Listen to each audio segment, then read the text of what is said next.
मैं भारत को भारतीयता की मान्यता के आधार पर फिर से खड़ा करना चाहता हूं, उस काम में लगा हूं।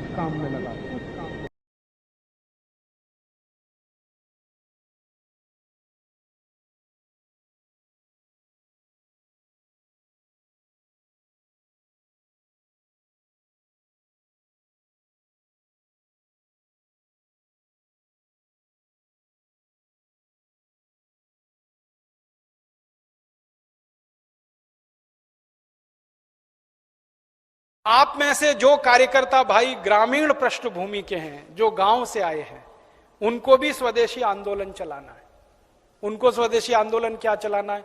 अपने गांव में विदेशी कंपनियों की सबसे ज्यादा बिकने वाली जो चीज है वो है रासायनिक खाद, जिसको हम यूरिया कहते हैं, डीएपी कहते हैं, सुपर फॉस्फेट कहते हैं, और रासायनिक कीटनाशक जिसको एंडोसल्फान कहते हैं, मेलाथियान कहते हैं, पैराथियान कहते हैं, बेंजीन हेक्साक्लोराइड कहते हैं।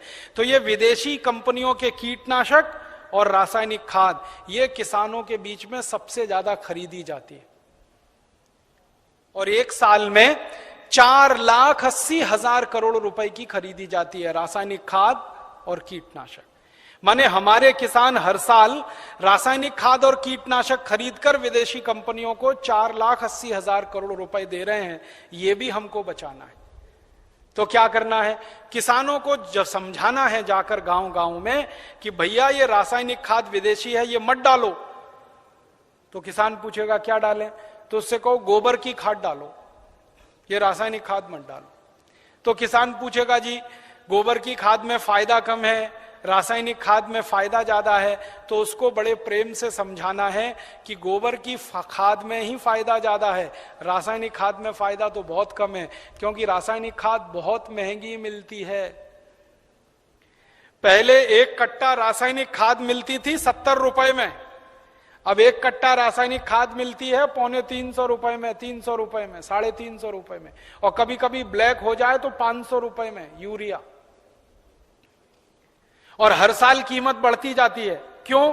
क्योंकि ये रासायनिक खाद बनती है उन वस्तुओं से जिनको पेट्रोलियम प्रोडक्ट्स कहा जाता है, और सारे पेट्रोलियम प्रोडक्ट्स जिसको नेफ्था कहते हैं वो विदेशों से आता है।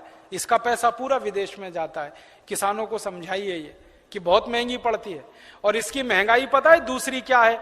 एक बार आपने खेत में 1 कट्टा यूरिया डाल दिया तो अगली बार 2 कट्टा डालना पड़ेगा, 2 बोरे डालना पड़ेगा। और एक बार 2 बोरे पड़ गया तो अगली बार 3 बोरे डालना पड़ेगा। एक बार 3 पड़ गया तो फिर 4 डालना पड़ेगा। हर बार बढ़ता ही जाता है, बढ़ता ही जाता है, बढ़ता ही जाता है, खर्चा बढ़ता जाता है। और मालूम है रासायनिक खाद बहुत गर्म होता है। गर्म रासायनिक खाद यूरिया डीएपी आप डालते हैं, मिट्टी पूरी चटक जाती है गर्मी के कारण, तो पानी ज्यादा देना पड़ता है। गोबर की खाद लगा के खेती करें तो गेहूं की फसल लेने में 3 पानी लगता है। यूरिया डीएपी डालकर अगर गेहूं की खेती करें तो 5-6 बार पानी लगाना पड़ता है। पानी का खर्चा बढ़ जाता है। और पानी का खर्चा बढ़ेगा तो पानी तो जमीन में से ही निकालना पड़ता है। जमीन से ज्यादा पानी निकाल के आप खेतों में डालते रहेंगे तो पानी का तल नीचे नीचे नीचे नीचे होता चला जाता है। पहले पानी 25-30 फुट पे मिलता था, अब पानी 900 फुट तक नहीं मिलता खेतों में। तो किसानों को समझाइए कि यूरिया डालने से बड़ा भारी नुकसान है। एक तो हर साल खाद की मात्रा बढ़ानी पड़ती है, खर्चा बढ़ता है। दूसरा, हर साल पानी की मात्रा बढ़ानी पड़ती है, वो खर्चा बढ़ता है। और जहां पानी निकालने के लिए बिजली नहीं है वहां डीजल पंप चलाना पड़ता है, तो डीजल का खर्चा बढ़ता है। और डीजल कभी भी महंगा होता रहता है। एक जमाने में 7 रुपए लीटर मिलता था डीजल, अब 35 रुपए लीटर। 2-4 दिन के बाद ये 40 रुपए लीटर होने जा रहा है। फिर हो सकता है 1.5 साल में 100 रुपए लीटर हो जाए। किसान कहां जाएगा? मर जाएगा वो तो डीजल का खर्चा करते करते। और फिर एक और नुकसान होता है कि ये यूरिया डीएपी जब हम खेत में डालते हैं तो मिट्टी में ये केमिकल घुल जाते हैं, और मिट्टी में घुल गए तो पौधे की जड़ में आ जाते हैं, पौधे की जड़ से पौधे के तने में आ जाते हैं, पौधे के तने से पौधे के फल में आ जाते हैं, पौधे के फल में आ जाते हैं तो फिर वही फल हम खाते हैं, हमारे शरीर में आ जाते हैं। और हमारे शरीर में अगर ये जहर आ गया तो हमारी माताएं तो पूतना हो जाती हैं। आपने पूतना की कहानी सुनी? कृष्ण भगवान को जहर पिलाने के लिए आई थी। आज हमारी माताओं के दूध में जहर आ चुका है, अपने अपने बच्चों के लिए वो पूतना की स्थिति में है। आज हमारे देश की कई संस्थाओं ने माताओं के दूध का परीक्षण करवाया है, तो माताओं के दूध में वो सारे केमिकल हैं जो यूरिया में हैं। माताओं के दूध में वो सब केमिकल हैं जो कीटनाशक दवाओं में हैं, क्योंकि भोजन हम कर रहे हैं, भोजन के साथ वो शरीर में जा रहे हैं, और यही केमिकल हैं जो आपको कैंसर पैदा करवा रहे हैं, जो आप में डायबिटीज दे रहे हैं, जो आप में हाई ब्लड प्रेशर दे रहे हैं, हाइपरटेंशन दे रहे हैं। 148 किस्म की बीमारियां इन जहरों से पैदा होती है। इसलिए किसानों को समझाओ कि ये यूरिया डीएपी का जहर एक तो विदेशी है, ये बंद करो। दूसरा, ये शरीर को नुकसान देता है, इसलिए बंद करो। तीसरा, ये पैसे का नुकसान करता है, इसलिए बंद करो। तो किसान पूछेंगे भाई क्या करें, तो उनसे कहो गोबर का खाद डालो। अब किसान क्या पूछेगा आपको सबसे पहले, वो कहेगा गोबर के खाद से तो उत्पादन नहीं होता। तो उससे कहो गोबर के खाद से भी उत्पादन बहुत अच्छा होता है, यूरिया डीएपी से जितना नहीं होता उससे तो ज्यादा गोबर के खाद से होता है। मैं तो पिछले 12-13 साल किसानों के बीच में काम करता रहा, महाराष्ट्र और कर्नाटक में। आप आइए वहां देखिए, हजारों हजारों किसानों ने यूरिया डीएपी बंद करके गोबर का खाद डालना शुरू किया है। और जिस किसान के यूरिया डीएपी के खेत में 1 एकड़ में 20 से 25 मीट्रिक टन गन्ना होता था, आज उस किसान के खेत में गोबर का खाद डालने से 90 से 100 मीट्रिक टन गन्ना हो रहा है, कम नहीं होता है। जिन किसानों के खेत में यूरिया डीएपी डालने से 1 एकड़ में 12 कुंटल गेहूं होता था, आज उनके खेत में गोबर का खाद डालने से 20 से 22 कुंटल गेहूं हो रहा है। जिन किसानों के खेत में यूरिया डीएपी डालने से 1 एकड़ में 2.5 कुंटल कपास होती थी, आज उन किसानों के खेत में गोबर का खाद डालने से 7 कुंटल एकड़ का कपास हो रही है। ऐसे एक नहीं, हजारों किसान हैं महाराष्ट्र में, कर्नाटक में, थोड़ा अगर चलेंगे तो छत्तीसगढ़ में बहुत किसान है। 12 साल मैंने बहुत काम किया किसानों के बीच, जा जाके उनको ये सब सिखाया। गोबर की खाद से उत्पादन ज्यादा मिलता है यूरिया डीएपी की तुलना। क्यों मिलता है वो जानना चाहिए। बहुत बहुत बढ़िया बात है, जो आप जान लो तो आप किसानों को समझा सकते। गोबर की खाद जब हम खेत में डालते हैं तो होता क्या है, गोबर जो है ना कई तरह के जीव जंतुओं का भोजन है। यूरिया जो है वो भोजन नहीं, जहर है। आपके खेत में एक जीव होता है जिसको केंचुआ कहते हैं। केंचुआ को किसी दिन पकड़ना और हाथ पे रखना और उसके ऊपर यूरिया डाल देना। 2-4 दाने ही यूरिया डालोगे, वो तड़पना शुरू हो जाएगा और 1 मिनट में मर जाएगा। हम जब खेत में टनों टन यूरिया डालते हैं ना, करोड़ों केंचुए मार डाले हमने यूरिया डाल डाल के। और केंचुए क्या करते हैं, केंचुए मिट्टी को नरम बनाते हैं, पोला बनाते हैं और उपजाऊ बनाते हैं। केंचुए का काम क्या है, ऊपर से नीचे जाना, नीचे से ऊपर जाना। पूरे दिन में वो 3 चक्कर नीचे ऊपर के लगाता है। नीचे जाएगा फिर ऊपर आएगा, फिर नीचे जाएगा फिर ऊपर आएगा। अब केंचुआ जिंदा है तो नीचे जाएगा फिर ऊपर आएगा। केंचुआ जब नीचे जाता है तो एक रास्ता बनाते हुए जाता है, ऊपर आता है तो दूसरा रास्ता बनाते हुए आता है। तो परिणाम क्या होता है कि ये छोटे छोटे छिद्र जब मिट्टी में वो केंचुए तैयार कर देता है तो बारिश का पानी इन्हीं छिद्रों में से नीचे एक एक बूंद नीचे रिसते हुए तल में जमा होता है। माने वाटर रिचार्जिंग का दुनिया में सबसे जबरदस्त काम कोई करता है तो केंचुआ करता है, और यूरिया के कारण ये मर जाता है। इसलिए यूरिया डालना माने किसान के लिए आत्महत्या करने के बराबर है। जिस किसान के खेत में यूरिया डलेगा केंचुआ मर जाएगा। केंचुआ मरा तो मिट्टी में ऊपर नीचे कोई जाएगा नहीं, तो मिट्टी कठोर होती जाएगी, कड़क होती जाएगी। मिट्टी और रोटी के बारे में एक सत्य है कि इसको फेरते रहो नहीं तो खत्म हो जाती है। रोटी को फेरना बंद करो जल जाती है, मिट्टी को फेरना बंद करो पत्थर जैसी हो जाती है। मिट्टी को फेरने का मतलब समझते हैं, ऊपर की मिट्टी नीचे, नीचे की मिट्टी ऊपर, ऊपर की नीचे, नीचे की ऊपर। ये केंचुआ ही करता है और कोई नहीं कर सकता। केंचुआ तो किसान का सबसे बड़ा दोस्त है।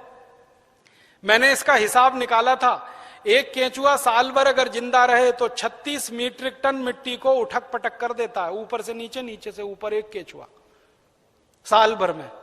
और उतनी ही मिट्टी को ट्रैक्टर से उलट पलट करना पड़े तो कम से कम 100 लीटर डीजल खर्च होता है, और 100 लीटर डीजल 3600 रुपए का आता है। माने एक केचुआ हर आदमी का 3600 रुपए बचा रहा है। ऐसे करोड़ों केचुए हैं, पता सोचो कितने हजार करोड़ रुपए बच रहे हैं इस देश में। इसलिए गोबर का खाद डालने से फायदा क्या होता है? रासायनिक खाद डालो केचुआ मर जाता है, गोबर का खाद डालो केचुआ जिंदा हो जाता है। क्योंकि गोबर केचुए का भोजन है। केचुए को भोजन मिले तो वो अपनी जनसंख्या बढ़ाता है, और इतनी तेज बढ़ाता है कि कोई नहीं बढ़ा सकता। भारत सरकार कहती है हम दो हमारे दो, केचुआ नहीं मानता उस बात को। एक एक केचुआ 50-50 हजार बच्चे पैदा करके मरता है। 50-50 हजार। एक जाति का केचुआ तो मैंने देखा 1 लाख पैदा करता है बच्चे, तब मरता है। तो वो एक जिंदा है, उसने 1 लाख पैदा कर दिए, अब वो 1-1 लाख पैदा करेंगे, करोड़ों केचुए हो जाएंगे अगर गोबर डालना शुरू किया। और केचुए ज्यादा होंगे तो मिट्टी फिर उलट पलट होने लगेगी, मिट्टी में छिद्र बनने लगेंगे, तो बारिश का जितना भी पानी गिरेगा सब मिट्टी में आ जाएगा। और पानी मिट्टी में गया तो नदियों में बेकार नहीं बहेगा, तो बाढ़ नहीं आएगी, तो समुद्र में फालतू पानी नहीं जाएगा। इस देश का करोड़ों करोड़ों रुपए का फायदा हो जाएगा। इसलिए आप किसानों को समझाओ गोबर की खाद डालो। फिर कुछ किसान कहेंगे जी उत्पादन होगा क्या? उनसे कहना गारंटी मेरी, गारंटी भारत स्वाभिमान ट्रस्ट की। थोड़े दिन में भारत स्वाभिमान ट्रस्ट की तरफ से हम किसानों को कहेंगे कि आप बिंदास गोबर की खाद डालो, गारंटी हमारी, 1 ग्राम भी उत्पादन कम नहीं होगा। कैसे कम नहीं होगा? डालने का तरीका है। डालने का तरीका क्या है? अभी किसान गोबर कैसे डालते हैं? गोबर डालते हैं, वो घूरा है, घूरा गांव में कचरा डालने का, वहां गोबर इकट्ठा करते हैं। 6 महीने 8 महीने साल भर वो सूखता रहता है, और सूख सूख के उसकी सारी ताकत निकल जाती है। फिर वो सूखा हुआ गोबर हम डालते हैं, इससे उत्पादन ज्यादा नहीं आता। गोबर को हमेशा गीला डालना चाहिए, ताजा डालना चाहिए। गोबर को अगर पानी में घोल के डालो ना तो वही 3 गुना ज्यादा फायदा करता है। तो किसानों को यह समझाओ कि गोबर को सुखा के खेत में ना डालें, उसको पानी में घोल के डालें। तो कैसे घोलेंगे पानी में? उसका फॉर्मूला लिख लो आप। और जो जो गांव में जाने वाले कार्यकर्ता है, ये सब किसानों को आप बोलो कितना गोबर डालना है, कितना पानी उसमें मिलाना है, कितने बीघे के लिए काम में लाना है उसको। अब आपको मैं एक मोटी सी बात बता देता हूं। 1 एकड़ माने 2.5 बीघा, 5 बीघा नहीं, 2.5 बीघा। तो एकड़ 2.5 बीघे का हिसाब जोड़कर बताता हूं। एक किसान को एक बार में 1 एकड़ फसल के लिए कितना गोबर डालना पड़ेगा? गीला करके डालेंगे तो 10 किलो गोबर, बस 10 किलो गोबर, 10 किलो गोबर। फिर से सुन लो, 10 किलो, ज्यादा नहीं बोल रहा हूं, 100 किलो नहीं, 10 किलो गोबर 1 एकड़ के लिए। डालना कैसे? लिख लो 10 किलो गोबर। फिर इसमें चाहिए 10 लीटर मूत्र, जिस जानवर का गोबर उसी का मूत्र। गाय का गोबर तो गाय का मूत्र, भैंस का गोबर तो भैंस का मूत्र, बैल का गोबर तो बैल का मूत्र।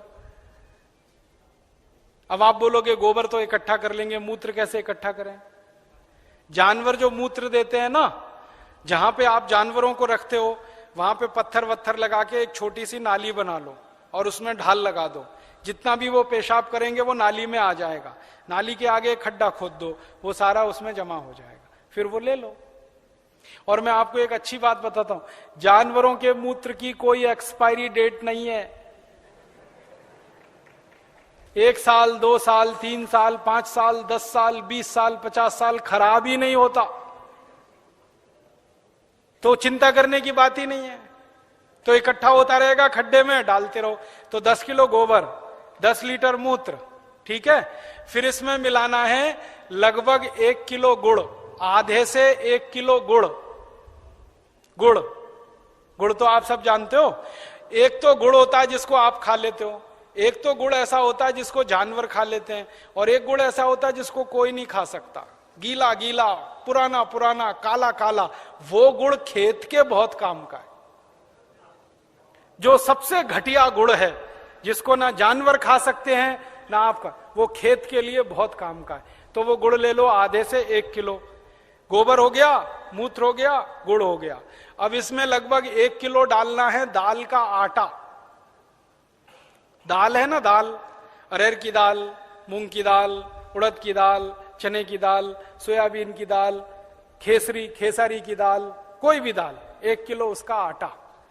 4 चीजें हो गई, गोबर, गोमूत्र, गुड़, दाल का आटा। और इसमें डालनी है 1 मुट्ठी मिट्टी। 1 मुट्ठी में आधा किलो या 1.25 किलो तक मिट्टी आती है। मिट्टी कहां से लानी है? आपके खेत के आसपास अगर पीपल का कोई पेड़ है, बरगद का कोई पेड़ है, तो उसके नीचे से खोद लो मिट्टी। पीपल के पेड़ के नीचे की या बरगद के पेड़ के नीचे की? पीपल और बरगद के पेड़ के नीचे की ही मिट्टी क्यों खोदना? आपको मालूम है पीपल और बरगद के पेड़ हर समय ऑक्सीजन देने वाले पेड़ हैं, और ज्यादा ऑक्सीजन देने वाले पेड़ के नीचे जीवाणुओं की संख्या बहुत होती है। तो पीपल और बरगद के पेड़ के मिट्टी में जीवाणु सबसे ज्यादा होते हैं। यही जीवाणु खेत को चाहिए। तो मिट्टी ले ली, 5 चीजें हो गई, गोबर 10 किलो, मूत्र 10 लीटर, गुड़ लगभग 1 किलो, दाल का आटा 1 किलो और मिट्टी लगभग 1 किलो। ये 5 चीजों मिला दो, घोल दो। हाथ से घोल लेना, खराब नहीं होंगे हाथ, नहीं तो डंडे से घोल देना।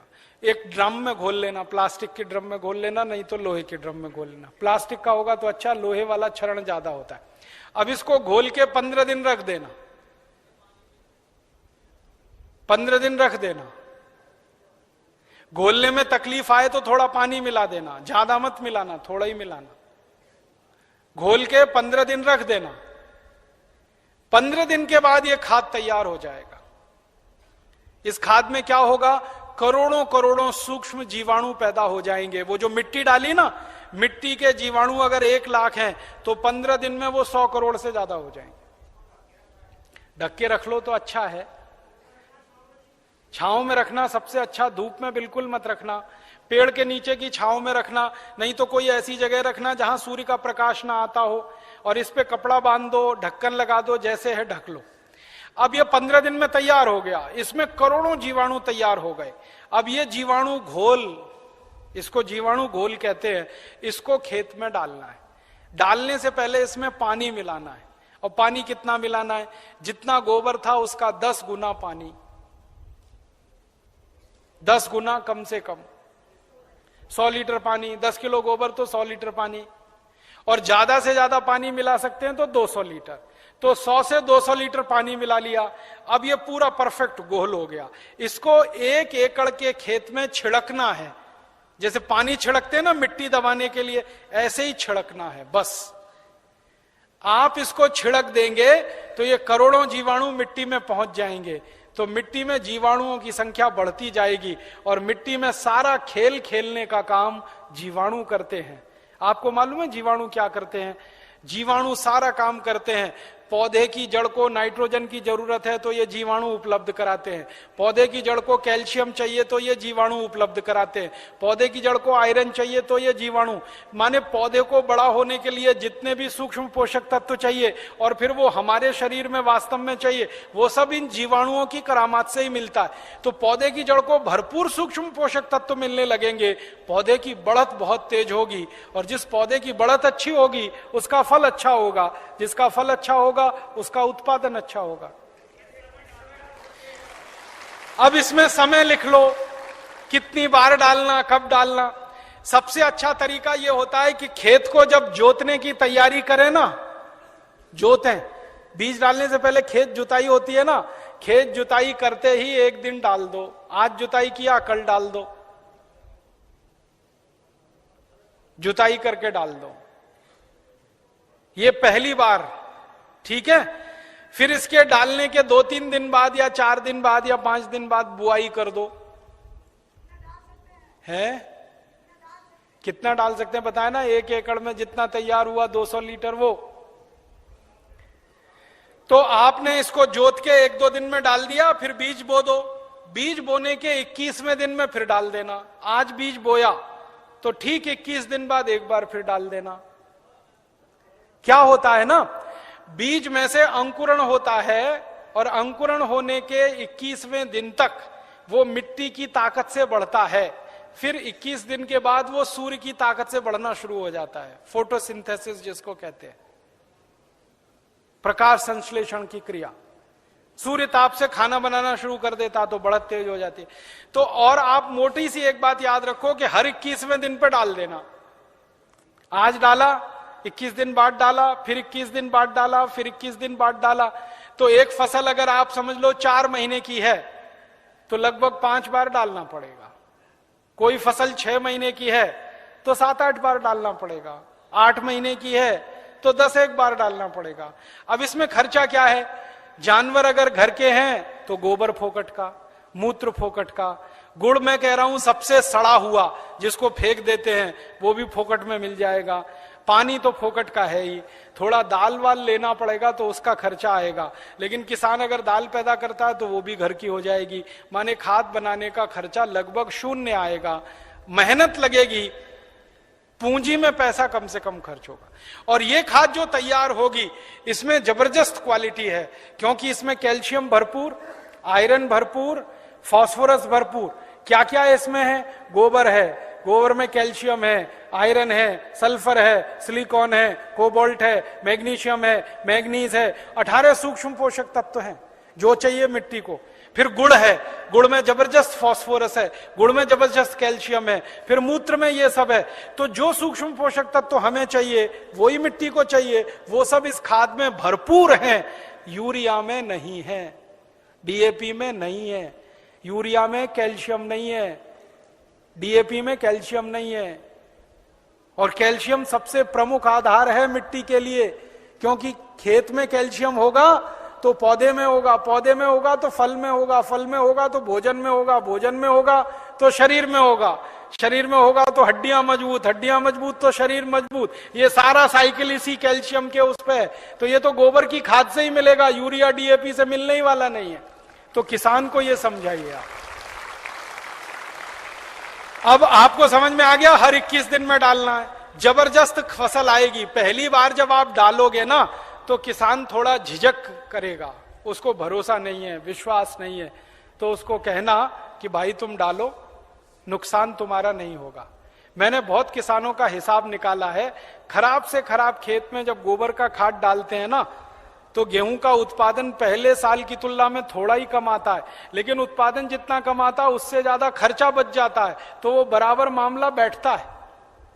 हम यूरिया डीएपी में खर्चा करते हैं हजारों रुपए का, तब उत्पादन लेते हैं। यहां खर्चा ही नहीं है, थोड़ा उत्पादन कम भी हुआ तो फायदा ही है, नुकसान कुछ नहीं, इसलिए किसी किसान का नुकसान नहीं। और 2-3 साल लगातार आपने डाल दिया तो उत्पादन बढ़ना शुरू हो जाता है, लगातार बढ़ता है। और 10-12 साल में तो कई खेत ऐसे हैं जहां उत्पादन सीधे डबल हो जाता है, 100% की बढ़ोतरी हो जाती है। नहीं, छानने की जरूरत नहीं है, ऐसे ही डालो। उसमें जितना कचरा है सब खेत में जाने दो, क्योंकि कचरे में जीवाणुओं की संख्या और तेजी से बढ़ेगी, छानने की जरूरत नहीं है। अब आप डालोगे कैसे, ये प्रश्न है। तो उसके लिए 4 विधि है। पहली विधि ये है कि सीधे डब्बा लो और छिड़काव करो, खेत पे भरो और छिड़क दो, भरो और छिड़क दो। अब कहोगे जी खेत बहुत बड़ा है, ये तो नहीं चल सकता, तो दूसरा तरीका बताता हूं। खेत में पानी लगाते हैं ना, पानी में डाल दो। नाली में से पानी जा रहा है ना, एक टंकी में भर के ये खाद रख दो, उसमें नल लगा दो, टोटी खोल दो, टपक टपक पानी में गिरता रहेगा, खेत में चला जाएगा। ये दूसरा तरीका। तीसरा तरीका ये है कि अगर किसी के घर में जानवरों की संख्या ज्यादा है तो गोबर ज्यादा होगा उसके पास, तो थोड़ा सा गोबर तो इसमें इस्तेमाल हुआ, बचे हुए गोबर का क्या करेंगे? तो बचा हुआ गोबर अगर सूखा है तो उसको इसी में डाल देना 15 दिन के बाद 200 लीटर पानी मिला के, तो वो गोबर भी गीला हो जाएगा। गीले गोबर के लड्डू बना लो और लड्डुओं को खेत में फेंक दो तो खाद पहुंच जाएगा। और एक तरीका है, खेत में से मिट्टी खोद लो, मिट्टी खोद लो, मिट्टी में ये पूरा घोल मिला दो, मिट्टी गीली हो गई, मिट्टी के लड्डू बना लो, लड्डुओं को खेत में फेंक दो तो खाद पहुंच जाएगा। तो पानी के साथ दे सकते हैं, छिड़क के डाल सकते हैं, गोबर या मिट्टी को लड्डू बना के डाल सकते हैं। और एक आखिरी तरीका है, स्प्रे मशीन अगर अपने पास है तो उसका आगे से नोजल निकाल दो, नोजल निकाल दो, फिर उससे स्प्रे कर दो। अब इसमें ध्यान ये रखना है कि ये फसल पे स्प्रे नहीं होगा, ये जमीन पे होगा, मिट्टी पे होगा। फसल पे डालने से फायदा नहीं मिलेगा, मिट्टी में डालना है इसको। तो अगर फसल ऊंची है तब कैसे डालेंगे? तब तो पानी लगाओगे तभी डालना सबसे अच्छा है।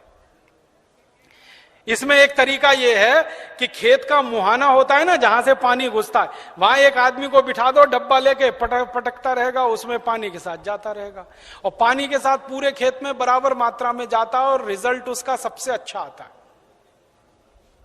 और एक तरीका है इसको डालने का, अगर आपके घर में गोबर का वो बनाते हैं ना, क्या कहते हैं उसको, कंडा कहते हैं, उपला कहते हैं, क्या कहते हैं, कंडा उपला जो भी कहते हैं, उसको जलाते हैं, जलाने के बाद राख निकलती है ना, वो राख इकट्ठी कर लो और ये घोल और राख मिला दो और फिर लड्डू बन जाएंगे, फिर खेत में छिड़क दो, तो इसका तो जबरदस्त उत्पादन आता है। क्योंकि जो राख है ना, इसमें कई केमिकल अतिरिक्त हैं जो गोबर और गोमूत्र से भी ज्यादा है। तो ये तरीका समझ में आ गया। हर 21 दिन पे डालेंगे। 4 महीने की फसल है तो 5-6 बार डालना पड़ेगा, 6 महीने हैं तो 7-8 बार। इसी तरह से पूरी खेती होती रहेगी। गोबर किसी भी जानवर का, गाय का हो, भैंस का हो, बैल का हो, बकरी बकरे का हो, गधे घोड़े का हो, हाथी ऊंट का हो, कोई भी हो, सब चलेगा। मूत्र भी किसी जानवर का, ठीक है। और आधा आधा मिले तो वो भी चलेगा। गाय का आधा ले लिया, भैंस का आधा, किसी के पास गाय नहीं हो, किसी के पास भैंस नहीं हो, एक एक गाय एक एक भैंस, और खेत बड़ा है तो आधा आधा, सब मिक्सिंग करके चलेगा। बस एक ही सावधानी रखना कि जो जो गाय का गोबर लो तो वो देशी गाय हो तो अच्छा होगा। जर्सी का फायदा पूरा नहीं करेगा, और जर्सी का ही गोबर है तो उसमें देशी का मिला लेना, नहीं तो कोई फायदा नहीं करेगा। जर्सी गाय है, उसका गोबर है, उसमें देशी गाय का 1-2 किलो गोबर मिला लेना, वो वैसे ही काम करता है जैसे 100 किलो दूध में 1 चम्मच दही डालो तो पूरा दूध दही हो जाता है। वैसे ही 100 किलो जर्सी गाय के गोबर में 1 किलो देशी का डाल दो तो देशी गाय के जीवाणु अपनी संख्या अपने आप बढ़ा लेते हैं। और धीरे धीरे मेरी बात मानो तो जर्सी गाय बेचते जाना, देशी लेते जाना, क्योंकि ये जर्सी गाय के दूध में दम नहीं है। आपको मालूम नहीं है, दुनिया में भारत को छोड़कर जर्सी गाय का दूध कोई देश नहीं पीता। डेनमार्क में सबसे ज्यादा जर्सी गाय है, डेनमार्क वाले दूध ही नहीं पीते। क्यों नहीं पीते? कैंसर होने की संभावना है जर्सी गाय के दूध से, घुटनों का दर्द तो तुरंत हो जाता है, बड़ी बड़ी बीमारियां होती हैं। और जर्सी गाय को एक खतरनाक बीमारी होती है, मैड काउ डिसीज, उस बीमारी के चक्कर में दूध भी उसका प्रदूषित होता है, इसलिए जर्सी का दूध दुनिया में कोई नहीं पीता। डेनमार्क की सरकार तो दूध ज्यादा होने पे समुद्र में फेंकवा देती है। आपको सुनकर हैरानी होगी, डेनमार्क में दूध बहुत है, चाय बिना दूध की पीते हैं सबके सब, क्योंकि वो दूध उनको खराब लगता है। तो जर्सी गाय बेच के देशी लेते जाना, भैंस हो तो उसका तो चल जाएगा, बैल का चल जाए। अब एक आखिरी चीज और बता दूं, उसको आप लिख लो। ये तो हुआ खाद। अब किसान कहेगा कीड़ा लग गया, तो कीड़ा लग सकता है ना, तो उसका भी एक फॉर्मूला लिख लो। कीड़ा अगर लगता है, कीट लगता है, तो उसकी दवा भी हम खुद बना के छिड़क सकते हैं, पैसा खर्च करने की जरूरत नहीं। कीड़ा मारने की दवा कैसे बनेगी? 20 लीटर जानवरों का पेशाब ले लो, गाय का, बैल का, भैंस का, 20 लीटर, ठीक है। ये 1 एकड़ के लिए बता रहा हूं। फिर इसमें 2.5-3 किलो नीम के पत्ते की चटनी डाल देना।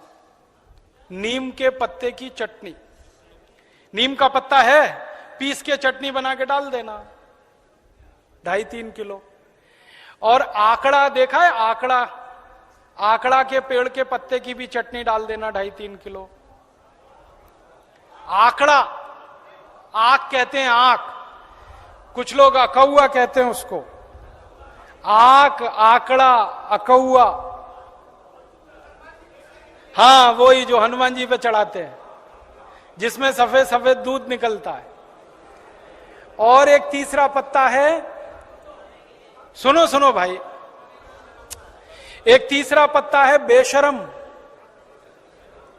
बेशरम जो है ना, अक्सर गांव में घुसते हैं ना, तो दोनों तरफ किनारे किनारे लगा रहता, पान के जैसा पत्ता, बैगनी रंग का फूल आता है, उसमें ना खुशबू होती है ना कुछ होता है, बिना पानी के बिना बीज के होता है, इसलिए बेशरम कहते हैं। तो 2-2.5 किलो ले लो। और एक पत्ता है आपके गांव में अगर मिले तो, सीताफल का पत्ता, शरीफा जिसको कहते हैं, सीताफल शरीफा, उसका पत्ता 2-2.5 किलो ले लो। और अगर गांव में मिल जाए ना तो वो घास आती है ना, कांग्रेस घास, उसको चटनी बना के डाल दो 2-2.5 किलो।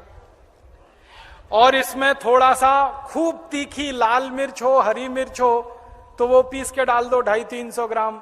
लहसुन पीस के डाल दो आधा किलो के करीब। गाजर घास, वही। और मैं आपको एक मोटी सी बात बताता हूं, वो याद रखो।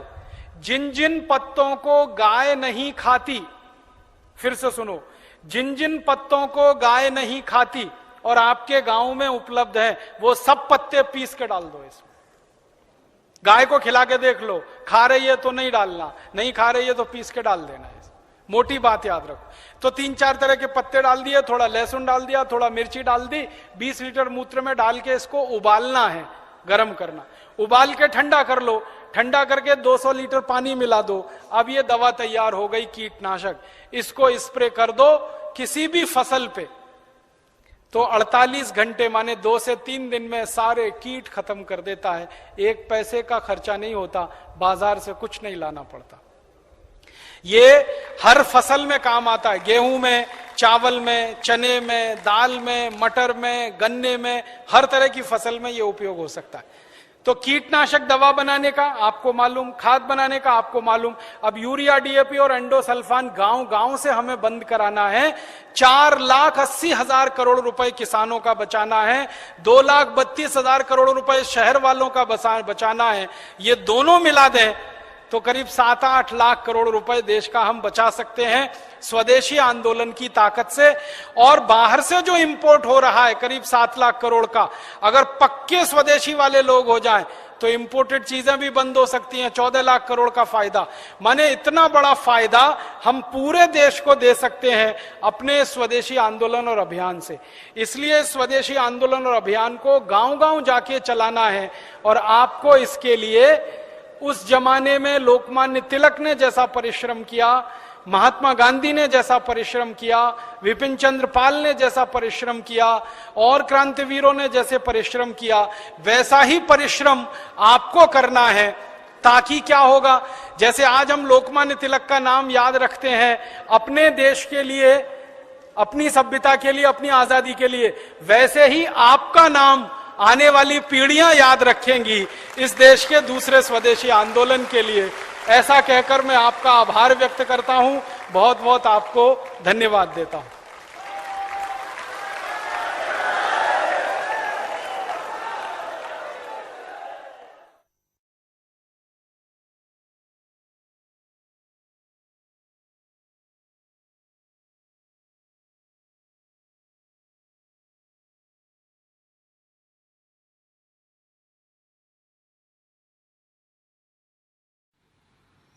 दोस्तों, सबसे पहले तो चैनल सब्सक्राइब करें, फिर लाइक, कमेंट और शेयर करें। और हाँ, हमारा एंड्रॉयड ऐप डाउनलोड करना ना भूलें।